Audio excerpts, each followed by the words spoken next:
بسم الله الرحمن الرحيم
Assalamu alaikum. It is Tuesday, the 29th of November 2022. And in our broadcasts, Reflections on the Holy Quran, this is broadcast number 379. And these days we are looking at the words of chapter 2, verse 106. And this is the fourth broadcast in looking at the words of this verse of the Holy Quran.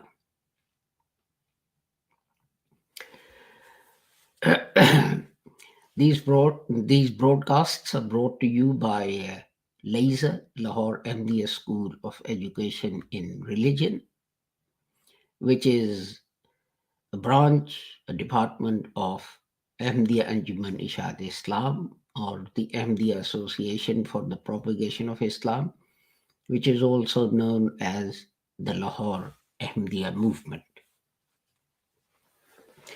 The Ahmadiyya movement was established by Hazrat Mirza Ghulam Ahmad Sahib Rahmatullah Alayh, who taught us that although other Muslims say that after the Holy Prophet Muhammad, a prophet can come, this can't be right, because the Holy Quran says that the Holy Prophet was Khatmun Nabiyyin, and the Holy Prophet explained this term by saying, La Nabiyya Ba'di. There is no prophet after me.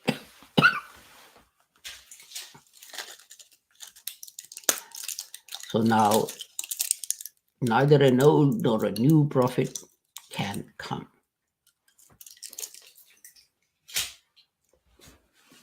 And Hazrat Mirza Ghulam Ahmad taught that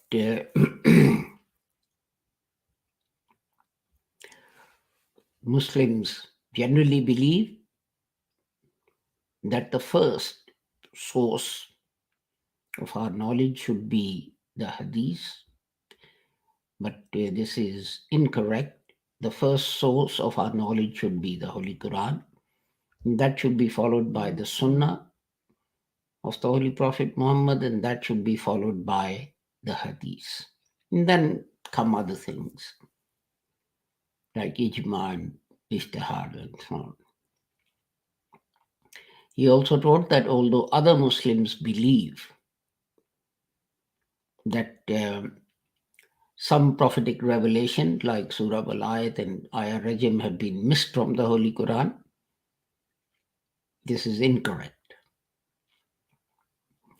And also that some Muslims believe that verses which are in the Holy Quran, some of them are abrogated. People believe up to over 500 verses are abrogated. And Hazrat Mirza Ghulam Ahmad rejected this. Said, no commandment, no verse of the Holy Quran was, is, or ever shall be abrogate. And he taught that jihad, as defined by the Holy Prophet, who, when returning from fighting, said Muslims were returning from the minor jihad to the major jihad, which he explained was jihad bin nafs, or a struggle against your own desires, your own selves. And also that in Islam it is unlawful for one reciter of the kalima to say to another that you're a kafir, because this edict of heresy returns and falls upon the person who uttered it. Hazrat Mirza Ghulam Ahmad claimed that he was a mujaddid in accordance with the hadith, and in fact he was a part of a long chain of mujaddids that had come and gone. His distinction was that he was the hadith speaks of a Messiah and Mahdi, and he explained that these are not two different people, but they represent the attributes, and they are titles for a mujaddid. So with that, let us go to the chapter we are going to, the verse we are going to look at.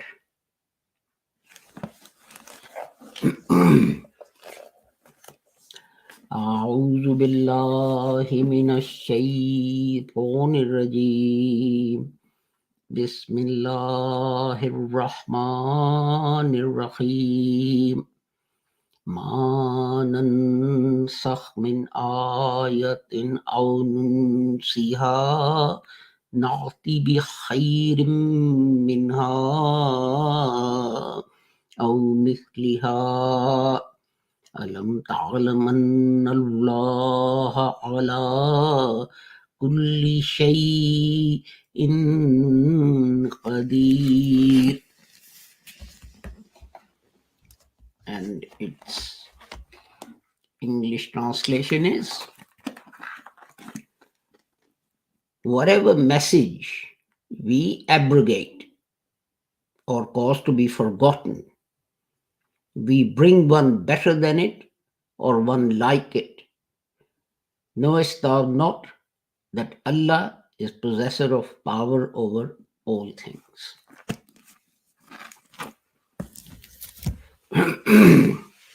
And today we are going to look at two words. The first word is min, which is simply a preposition meaning of. There's not a lot more you can say about that.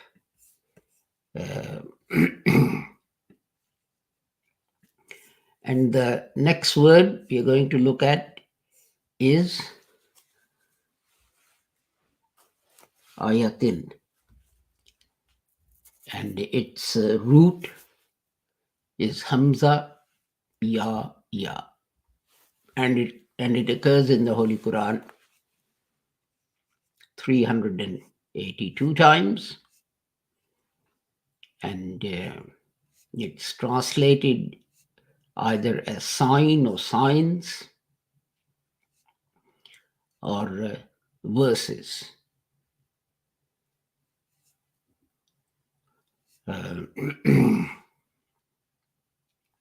For example, in chapter 3, verse 50,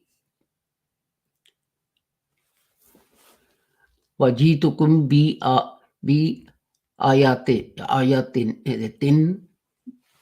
min rabbakum. I can't read this, it's so small. Min rabbakum, yeah. And that is with a sign. And in chapter 3, verse 58, Minal ayati wa zikril hakim. the verses.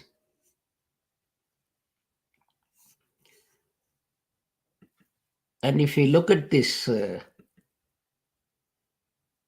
word, I can find my notes, I'll be able to tell you that it actually means, literally means a sign of something. Something that directs you to something else. So all the signboards on the motorway will tell you which way to go. If you want to get to, I don't know, Heathrow Airport or London or wherever, they are ayat. Basically, what it means is something that you see and it directs you to something that you can't see. Obviously, if you're 50 miles away from Heathrow Airport and the roadside sign says, for Heathrow, take this exit or go this way or whatever, what you see is the ayat. You can't see because you're 50 miles away. You can't see Heathrow Airport.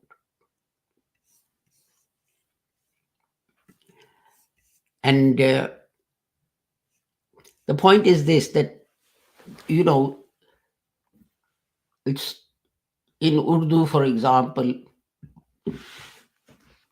we have restricted the use of the word ayat to verses of the Holy Quran.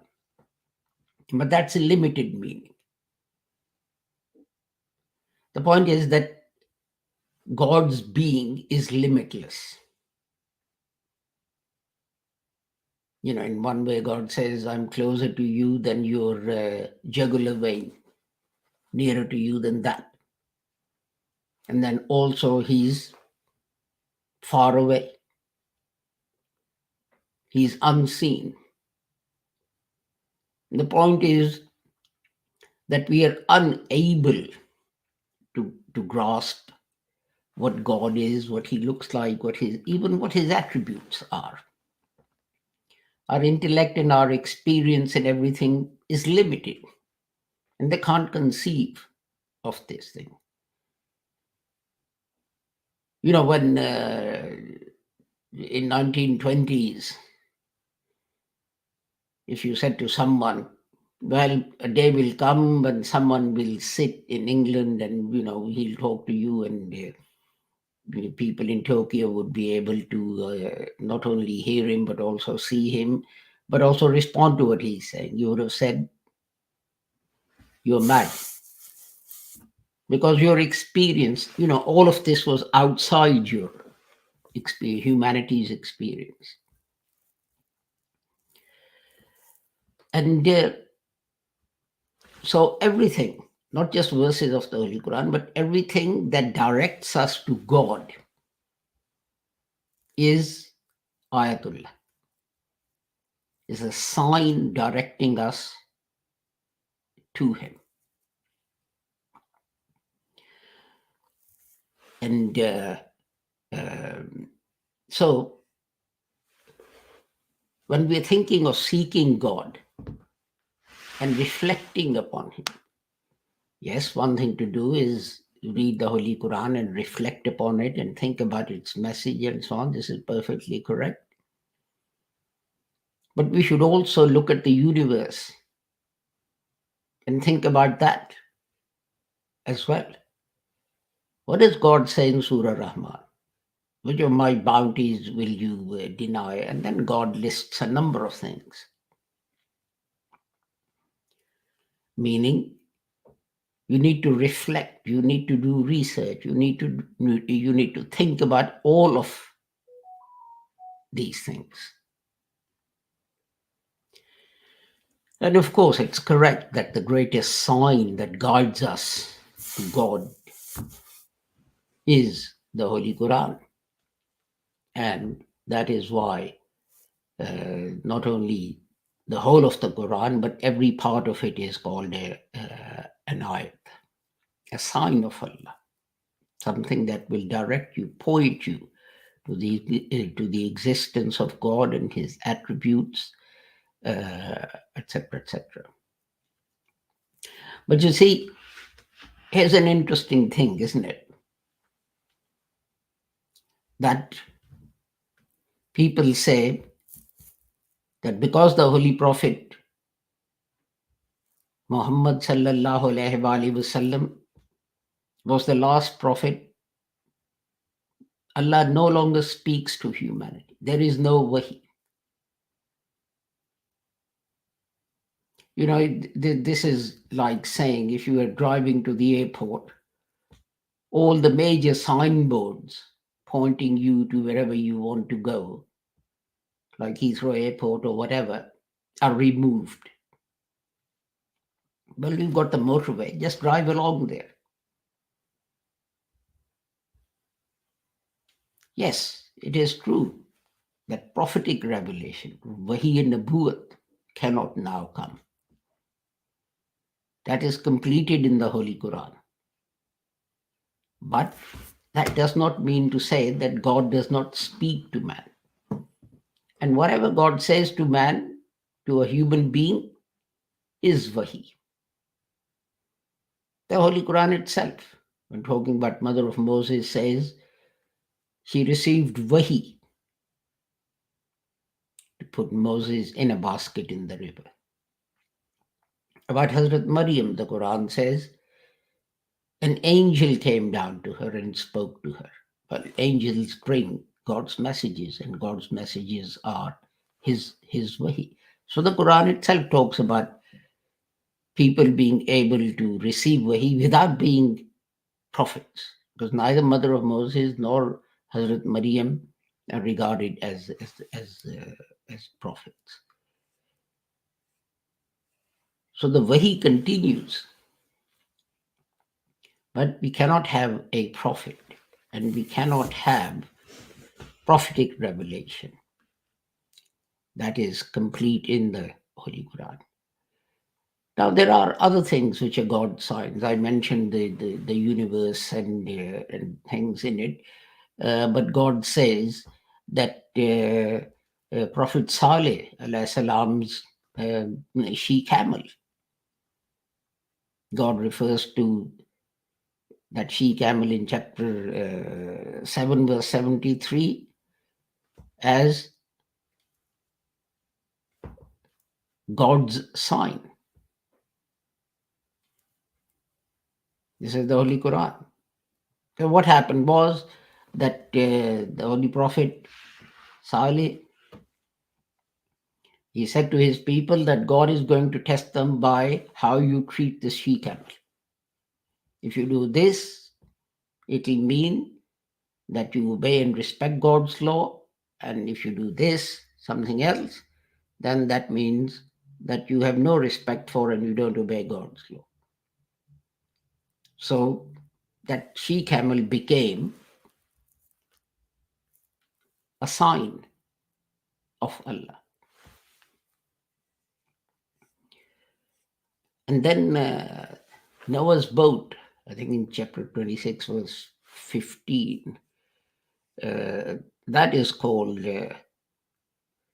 Ayatul lil Alameen,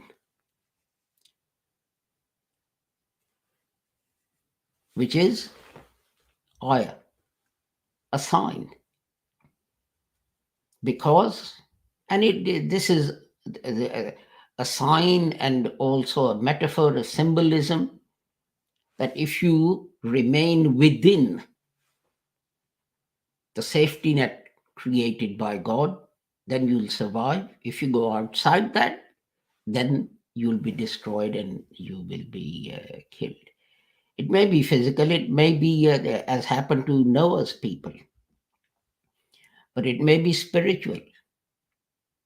And this is why Hazrat Mirza Ghulam Ahmad likened the taking of the bath and joining this Jamaat as climbing into Noah's Ark. Because if you remained outside, spiritually you were in danger.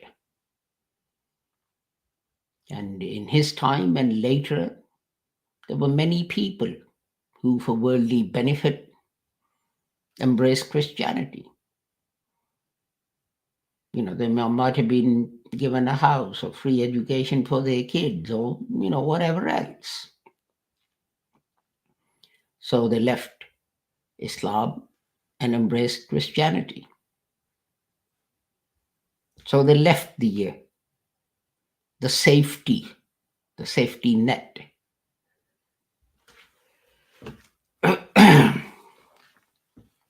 And it's worth deeply thinking about this,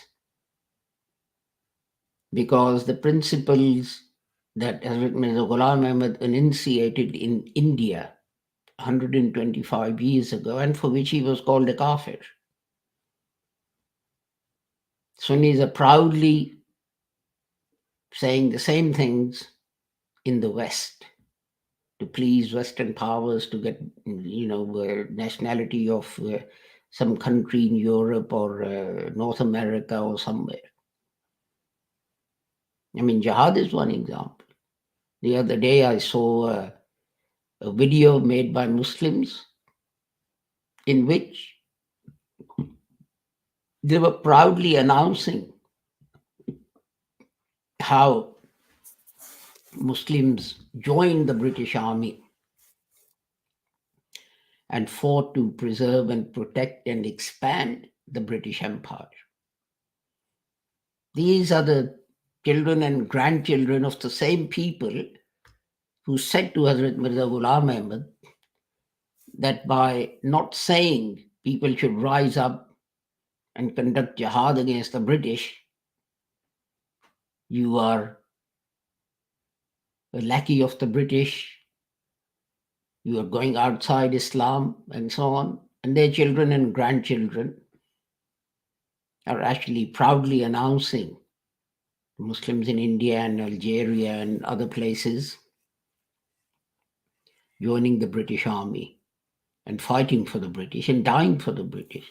Remember, no Ahmadi died fighting for the British. And another thing, and the Quran refers to this in chapter 17, verse 12, is that your intellectual considerations, your thinking about various aspects of the universe. The Holy Quran says, the night and day, the Holy Quran describes that people who reflect on night and day, ayatain, it calls them. Light and day are ayatain. They are signs of Allah. And that is, whatever is in the universe is a sign of Allah. But you will only understand that if mentally, intellectually, you're not frozen in a particular time or at a particular place. Things are constantly changing. Scientific theories are constantly changing. New things are being invented and so on. So, you need to actively, constantly, intellectually and spiritually reflect upon these things and, see how you can see the existence of the divine being in those things. I mean, as for the word itself, when someone builds a memorial for another person, the Holy Quran calls it an ayat. This is a verse of the Holy Quran, chapter 26, verse 128, I think.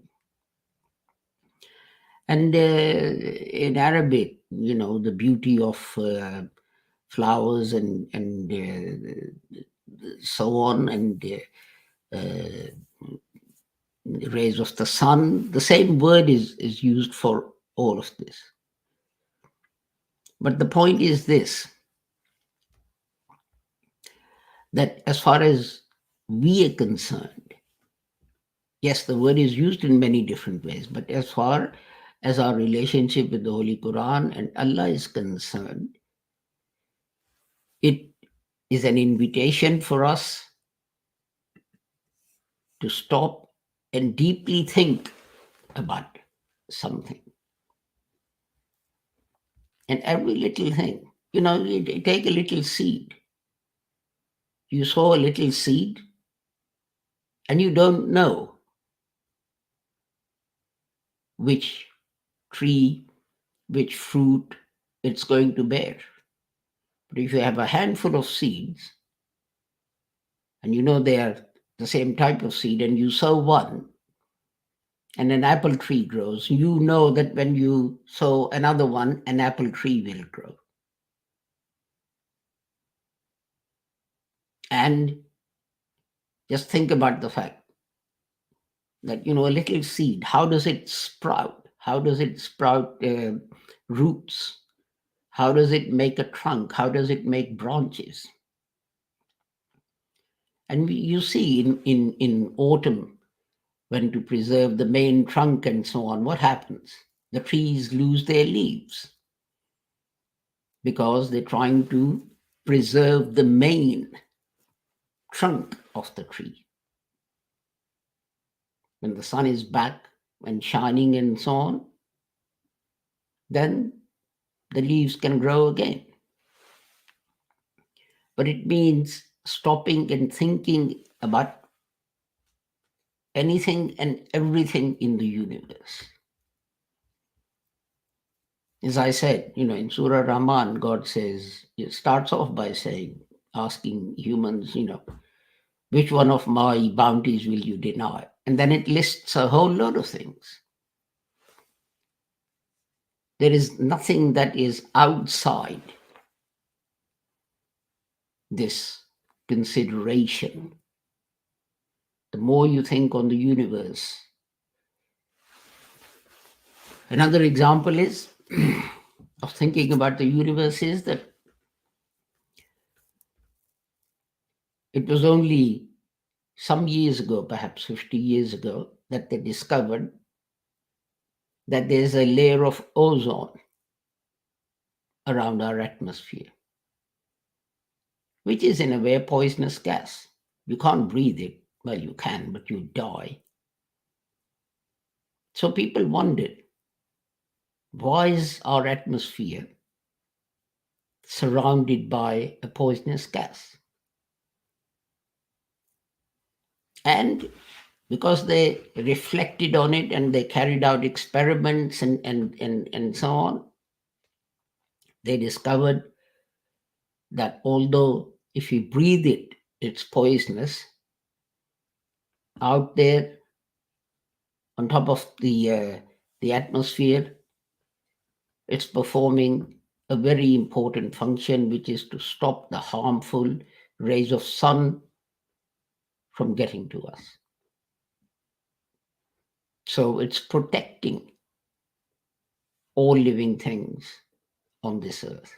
Without it, life could not have survived, it wouldn't have developed on this planet. Now, why?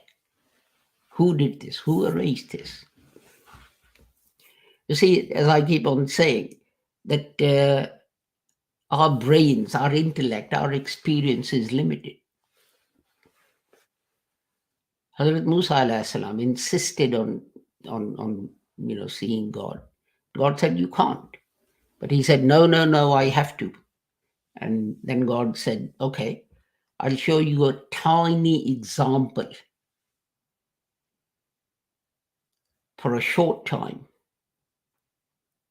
And Hazrat Musa alayhi salam could not bear the enormity of that experience and collapsed and fainted and so on. And in fact, even the mountain on which this happened, they say, was blackened because it could not bear the might and majesty of God, revealing just a tiny part of himself to a human being. But as I said, the whole universe, our own bodies, the Holy Quran, everything is there for us to reflect upon, and because it will show us the path to getting to Allah. With that, I take my leave of you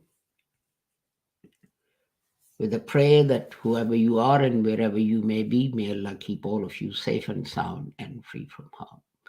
Assalamu alaikum, Khuda Hafiz, and goodbye.